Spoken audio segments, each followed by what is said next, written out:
to expedite Sharia Judges Remuneration Act. Be wary of AI-generated deepfakes.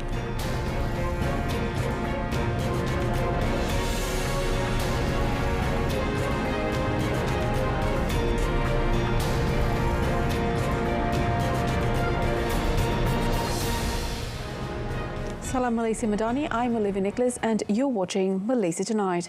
Prime Minister Dato Sri Anwar Ibrahim today gave his commitment that the government will speed up the proposed implementation of the Sharia Judges Remuneration Act to dignify the status of Sharia courts judges in this country. Saya dimaklumkan juga tentang akta saraan hakim-hakim syar'i. Sekarang ini diikut dalam skim PTD biasa. Jadi insya-Allah minta Dato' Naim menyegerakan kita angkat supaya ada akta saraan hakim-hakim syar'i supaya dapat ditingkatkan.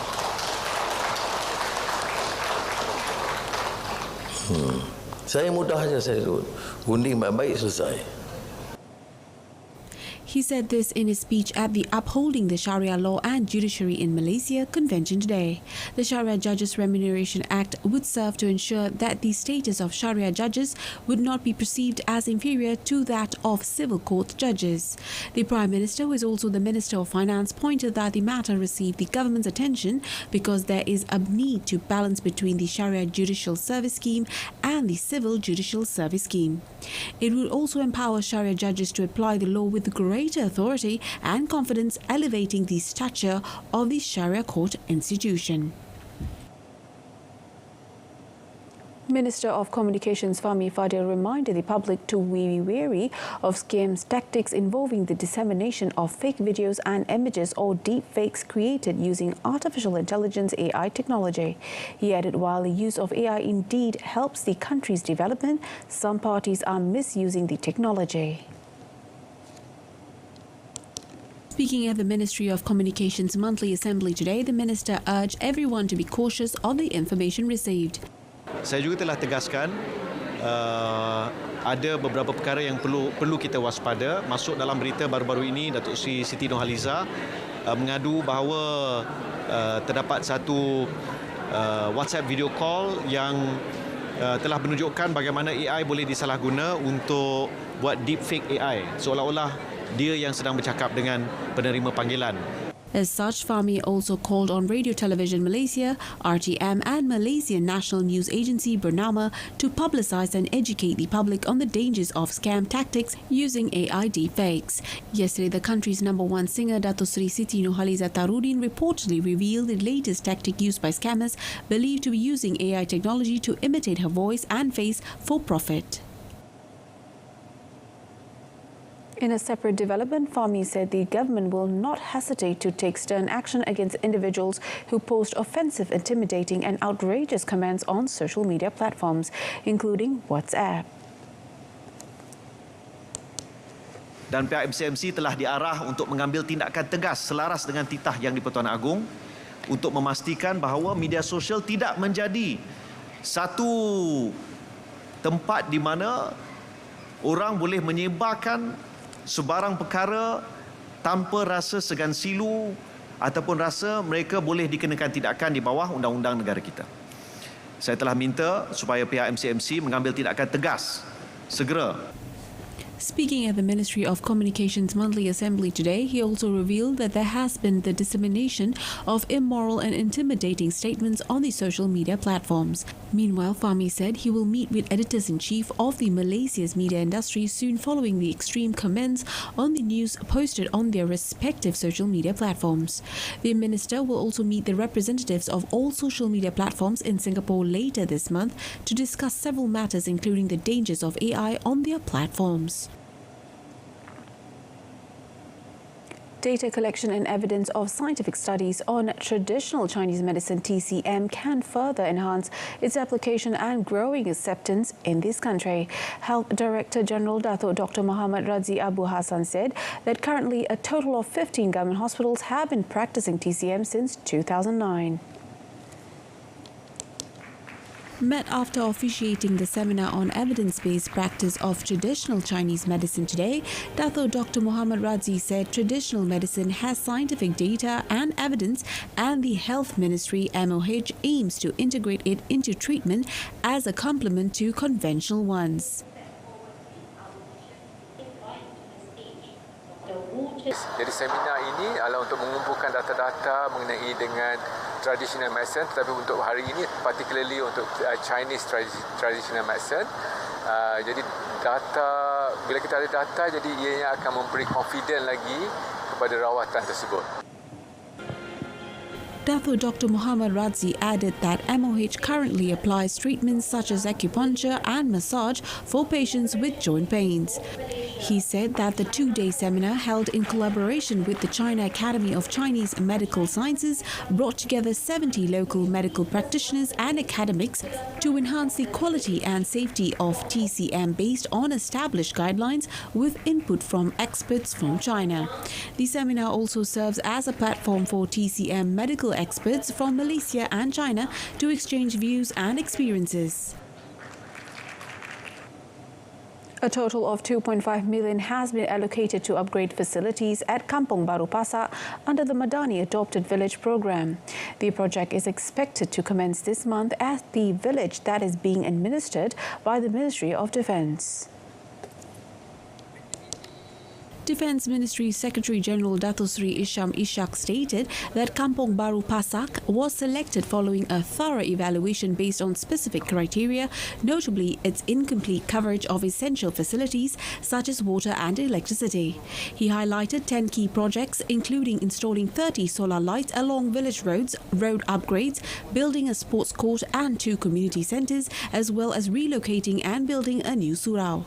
All projects are scheduled for completion by end of October and November. A total of 152 families encompassing over 600 households will benefit from these initiatives. Isham said this when met by reporters after conducting a site visit here today. The program is an initiative by the government to provide basic facilities and improve infrastructure in rural areas. A total of 18,556 users in Labuan experienced a water supply disruption starting today. The Labuan Water Supply Division reported that the disruption was caused by a leaking pipe near the Rancha Rancha Pump House station. Repair work commenced this morning with the installation of a new pipe. Affected areas include the entire city area, Layangan, Kiansam, Lajau, Pohon Batu 1 and Pohon Batu 2. An outage notice was issued on the 4th of July to alert users in advance. To mitigate the impact, 67 static tank units have been deployed in nearby areas for users, along with 4 tank trucks ready to assist the affected locations. Clean water distribution is expected to resume within the next 2 to 3 days. KK Supermart and Superstore Syndrome Berhad, KK Mart and vendor company Xinjiang Chang Syndrome Berhad were fined 60,000 ringgit each by the Shah Alam Sessions Court today for deliberately intending to hurt the feelings of Muslims by displaying socks printed with the word Allah on a sales display rack at one of KK Mart. Judge Muhammad Anas Mahadze meted out the fine on the 2 companies after their representative T. Kokiam 61, General Manager of KK Mart, and So Hoi San 36, Director of Xinjiang Syndrome Berhad, pleaded guilty to the charge. The 2 companies were given 3 days to pay the fine. The court, however, acquitted and discharged the founder of Kumpulan KK Supermart and Superstore Syndrome Berhad, Dato Sri Dr. Chai Ki Khan, and his wife Lo Siu Moi of the same charge. Also acquitted of the same charge are the 3 directors of the vendor company, namely So Chin Huat 61, Go Li Hui 62, and So Hoi San 36. They were charged with intentionally hurting the feelings of Muslims by displaying socks printed with the word Allah on the sales display rack on the Sunway City KK Mart on the 13th of March this year. The charge was framed under Section 298 of the Penal Code, which provides imprisonment for up to 1 year or fine or both upon conviction. As for Xinjiang Chang Syndrome Berhad, the company was charged with conspiring to commit the offence.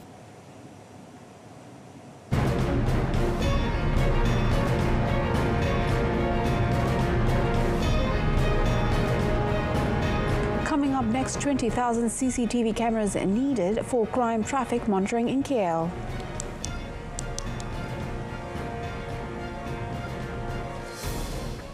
Kuala Lumpur City Hall DBKL requires at least 20,000 units of closed-circuit television CCTV cameras to be installed throughout the capital to monitor crime and traffic congestion issues. Deputy Prime Minister Datuk Seri Dr. Muhammad Zaid Hamidi said currently there are 5,000 CCTV units installed across the city for this purpose. However, he said the CCTV installation cannot be undertaken solely by DBKL but require cooperation from ministries, departments and agencies, especially the Royal Malaysia Police PDRM. Yang kita belajar daripada smart city dan juga safe city di negara-negara lain dengan adanya high definition facial recognition CCTV, maka kadar jenayah dapat diturunkan, kadar kemalangan jalan raya dapat juga dikurangkan dan juga masalah surveillance dan juga pemantauan lain-lain aktiviti tanpa mengusik hak-hak peribadi seseorang. He said this to reporters after chairing the Cabinet Committee on Road Safety and Traffic Congestion JKM-KKJR meeting today. On traffic congestion in Johor Bahru, he said several studies and measures will be promptly undertaken by the relevant ministries, considering the Rapid Transit System RTS project connecting Bukit Chagar to Woodlands in Singapore is scheduled for completion in 2027 to realise the Greater Johor Bahru Plan. Malaysia's halal industry is poised to explore exporting its halal certification services to countries that have requested support, according to Investment, Trade and Industry MITI Minister Tengku Datuk Seri Zafrul Abdul Aziz. He said Malaysia's halal certification is regarded as the global gold standard due to its well-established halal ecosystem and robust regulatory framework, positioning the country to capture a significant share of this market. Significant milestone in our Tengku Datuk Seri Zafrul noted that the halal issue was also discussed during Prime Minister Datuk Seri Anwar Ibrahim's recent missions to the Kyrgyz Republic, Kazakhstan and Uzbekistan, as well as his recent trade mission to Vietnam. In fact, during all the bilateral meetings at the head of state level, this was one of the key requests by those governments and discussed during the PM's visit to Central Asia and the follow-up of PM's visit to Vietnam. We had recently both MITI and HDC, Mart and MIDA. He said this during the launch of the Halal Accreditation and Technology Improvement HATI initiative today. According to Tengku Datuk Seri Zafrul, the HATI initiative aims to strengthen ties with key halal markets and enhance participation in the global value chain. With a 100 million ringgit dedicated fund, he said the initiative will facilitate greater market access for Malaysian halal products, promote the exchange of best practices and foster innovation across the industry. He said that by leveraging digital solutions and innovative practices, HATI aims to streamline the certification process, reduce operational inefficiencies and support businesses and small and medium enterprises in meeting global halal standards. On another note, the Ministry of Investment, Trade and Industry MITI believes that the implementation of electronic invoicing e-invoice scheduled to begin next month will not impact the overall vehicle sales for this year. Its Minister Tengku Datuk Seri Zafrul Abdul Aziz said the invoice system will only apply to companies with annual revenue or sales exceeding 100 million ringgit and is expected not to affect small vehicle sales companies. Oleh itu penjual-penjual kereta yang syarikatnya taklah sebesar itu, ya, dan should not be impacted lah. Dan anyway, in theory patutnya tak ada kesan lah, ya. Cuma kita tahu kerisauannya ialah kerana ada di sana yang membuat pinjaman yang berasaskan 100%, ya. Itu yang kalau dengan e-invoicing itu lebih transparan, mungkin mereka tidak dapat melakukannya lagi.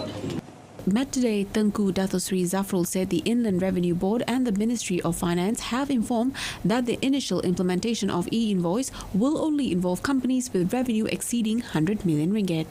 The minister said this in response to recent media reports stating that vehicle sales are expected to experience a decrease in demand in August due to the elimination of full financing for purchases following the implementation of e-invoice.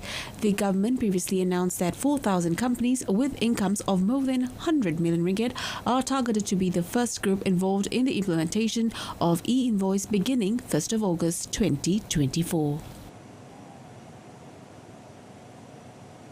Maybank Investment Bank Berhad Maybank IB has launched its Amai Impact Invest campaign for retail clients to offer value-based financial services via fair, transparent, inclusive and sustainable practices. Maybank IB said the campaign incentivizes trading in environmental, social and governance ESG and Sharia compliance stocks.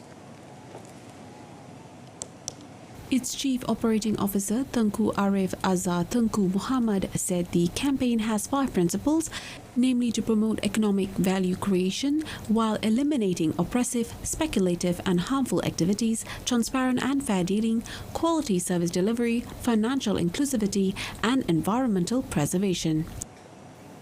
Impact Invest fulfills investors' growing interest in responsible investing, particularly the younger generation who prioritize companies with values that align with theirs. Through this campaign, we also aim to highlight companies on our local stock market that have good ESG practices, which research has shown can contribute to a long-term value creation. In a separate statement, Tengku Arif said the investment bank has been at the forefront of ESG investing, which includes thematic reports and ESG tier sheets.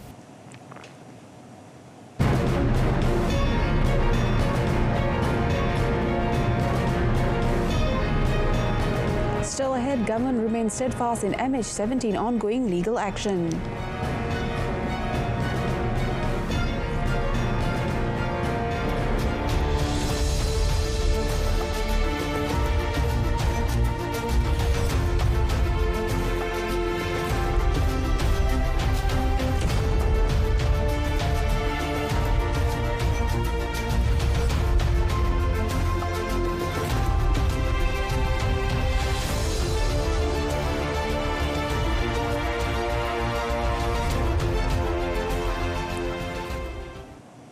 Transport Minister Anthony Loke assures that the Malaysian government remains steadfast and committed to continuing the ongoing legal action at the International Court of Justice ICJ in the Netherlands against those responsible for the tragedy of Malaysia Airlines flight MH17. He said Malaysia, along with several other countries, will continue legal action at the international level. Malaysia juga terlibat dan kita bersama-sama dengan negara-negara yang terlibat lah, terutamanya di mana negara-negara di mana penumpang yang ramai terus akan mengambil tindakan undang-undang yang sedang juga dalam proses perjalanan sekarang. 17th of July marks the 10th anniversary of the tragedy of the MH17, which was shot down in Ukraine in 2014, which claimed the lives of all 298 passengers and crew, including 80 children. 10 years after Malaysian Airlines flight MH17 was shot down, the guilty are still hiding in plain sight. China's official news agency Xinhua reported that China and Russia's naval forces on Sunday kicked off a joint exercise at a military port in southern China, days after NATO allies called Beijing a decisive enabler of the war in Ukraine. The Chinese Defense Ministry said in a statement that forces from both sides recently patrolled the western and northern Pacific Ocean, that the operation had nothing to do with international and regional situations and doesn't target any third party. The exercise, which began in Guangdong province, is expected to last for 3 days, aimed to demonstrate the capabilities of the navies in addressing security threats and preserving peace and stability globally and regionally. Adding it would include anti-missile exercises, sea strikes and air defense. The Chinese and Russian naval forces carried out on-map military simulation and tactical coordination exercises after the opening ceremony. NATO members at their summit in Washington last week made clear that China is becoming a focus of the military alliance in Russia's war against Ukraine. In response, China accused NATO of seeking security at the expense of others and told the alliance not to bring the same chaos to Asia. Kuwait Petroleum Corporation KPC said on Sunday it had made a giant oil and gas discovery in the Al Nokhatha field east of the Kuwait island of Failaka, with oil reserves estimated at 3.2 billion barrels. KPC CEO Sheikh Nawaf Saud Nasir Al Sabah said in a statement that the new discovery reserves were equivalent to the country's entire production in 3 years. The initial estimated area of the newly discovered oil well is around 96 square kilometre. It added that the preliminary estimates of the hydrocarbon reserves present at the well were estimated at approximately 2.1 billion barrels of light oil and 5.1 trillion standard cubic feet of gas, which correspond to 3.2 billion barrels of oil equivalent. The company said a plan will be developed to start actual production from the offshore field as soon as possible, aiming to increase its oil production capacity to 4 million barrels per day by 2035. Kuwait is fifth biggest producer in Organization of the Petroleum Exporting Countries, OPEC, with a current production of about 2.48 million barrels of oil per day.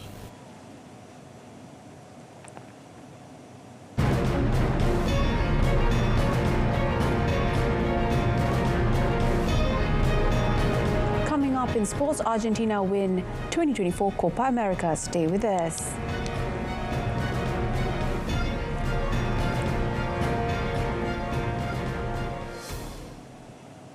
Every state competing in the Malaysia Games Sukma in Sarawak from the 17th to the 24th of August must not use financial constraints as an excuse to ask the organizer to cover the part of the expenses.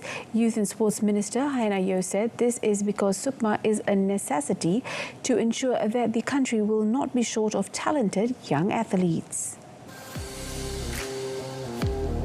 Sebenarnya Sarawak sudah keluarkan banyak sebagai host dan saya kira agak adil kerana selalu ini atlet Sabah Sarawak kena datang ke Semenanjung dan mereka juga bayar kos yang tinggi. Jadi kita kena ambil giliran seperti ini. She said this after attending a dinner with former typing athletes at a hotel on Sunday.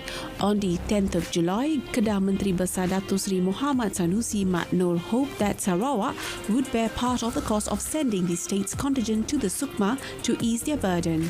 Hannah meanwhile said she was also disappointed that many events involving women at this year's edition of the Games had been cancelled due to the lack of participation because of financial difficulties.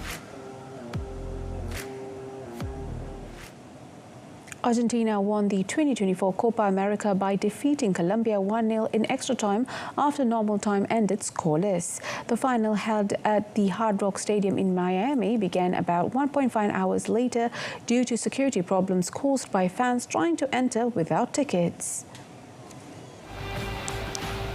In the final of the tournament organised by the South American Football Confederation, CONMEBOL, in the United States, Argentina, which had been defeated only twice in the last 61 matches, beat Colombia, which was unbeaten in 28 matches. Argentine star Lionel Messi suffered a back injury in the 64th minute of the match and was replaced by Nicolas Gonzalez in the 66th minute. Lautaro Martinez scored the only and winning goal in the 112th minute during extra time. Colombia were ferocious to find an equaliser, however their effort was fruitless, thus confirming Argentina's status as the best football team in the continent. With this victory, Argentina clinched their 16th title in the tournament, making them the team with the most wins in the competition's history.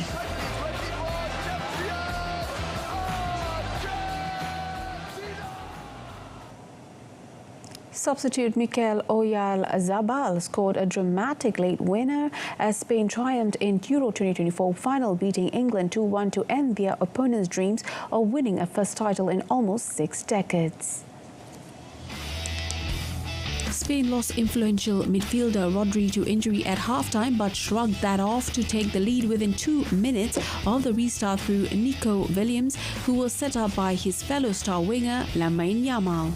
England came from behind as they have done so often at this Euros as substitute Cole Palmer drove in the equaliser on 73 minutes, moments after entering the fray.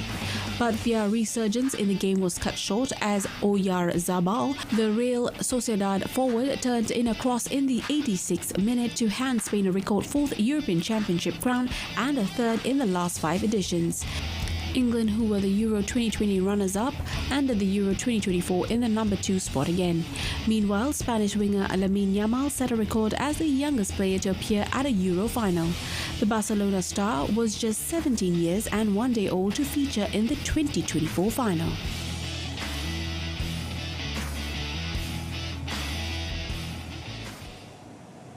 Carlos Alcaraz beat Novak Djokovic in straight sets to defend the men's singles title at the Wimbledon Championships here on Sunday. It's a repeat of the 2023 showpiece as the Spaniard youngster defeated the Serbian veteran in 5 sets to lift his maiden Wimbledon title. A 14-minute-long opening game saw Djokovic broken in the 5th breaking point, and the 37-year-old couldn't find a way to come back before losing to Alcaraz 6-2, 6-2, 7-6. 7-time Wimbledon champion Djokovic later said that his opponent was the better player from the beginning till the end.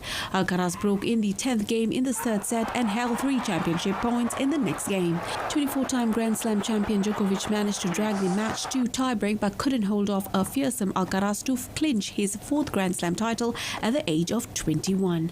The Spaniard also became only the 6th man in the Open era to win Roland Garros and Wimbledon back-to-back the same year. Defeat denied Djokovic a 25th Grand Slam title to surpass Margaret Court in the all-time list and also equal Roger Federer's haul of the 8th men's single title at Wimbledon.